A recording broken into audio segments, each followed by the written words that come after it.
Hey, it's Jason with Metal Mastermind, and welcome back to our EQ Hacks Mixing Metal series with Nic Z. In part 4 here, Nic is going to take you even deeper into the process of now comparing your tones to the source tone. And this is something that you can apply to every instrument, drums, guitars, bass. And by the way, we have all of the videos in this series. We have links to those videos in the description of this video here. So you can watch these all back to back. And of course, you can always revisit these videos at any time. One last note, I encourage you to take notes as you go through this process. There's a lot to learn here, and Nic is just giving you a lot of things that you can do to make your job easier in the studio. I teach this to all of my students. Use a graphic EQ.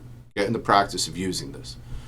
But so to show you how powerful this is, and I mean, like this example of trying to match in flames might not have been the best thing, because it's too meticulous, it's too whatever, and I can't really do that with a graphic EQ. But what I did do before is, so here's another little hack for you. This is hack, what, 4 are we on now? When you're trying to get things close to other things, when you're trying to ballpark things, and again, like when you have a stem like this, you're not going to be able to do it. But maybe in your mix, like when you have everything dialed in, or you have all the tracks in front of you dialed in, you can, get a little bit closer. But so what I've done in the past, what I've done in the past, what I still do is I grab stems, and I have a couple. This one is from Buster. And this one is from Nolly. This is Periphery and Alt, this band Alt. And these are just the drum stems, but these are all the way mixed. These are completely mixed. And Metric AB, if you don't know, is basically, it's the same thing that I was doing over here with this In Flames track where I dragged it in, but now I can just very quickly do this. And it has a whole bunch of other features too that, maybe we'll get to, maybe we won't. But that's a tutorial for another day. But this just lets me go back and forth, and I'll show you. So here's my mix.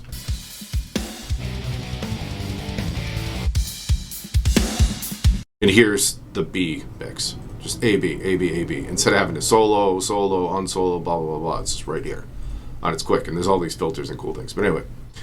So when I was listening to this before, I was listening to these Periphery drums, because this is kind of the groove that I wanted. So check this out. And again, you can do this with any song that you want. Like, you don't have to use the examples I'm using. This is what I have and what I like. So it is what it is. And you can't usually get stems for every song. Like, Nolly puts those out for Periphery, and Buster puts these out for Humanity's Last Breath, and some of those other bands. So, like, if you're looking specifically for those drum sounds, it's a really, really great thing to not have to try to listen through the instruments to try and find the source tones, if that makes sense. And what I did was listen to this drum track.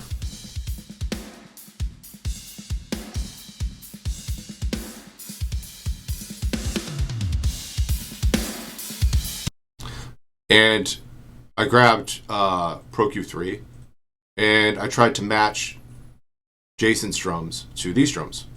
Well, let's see how I did.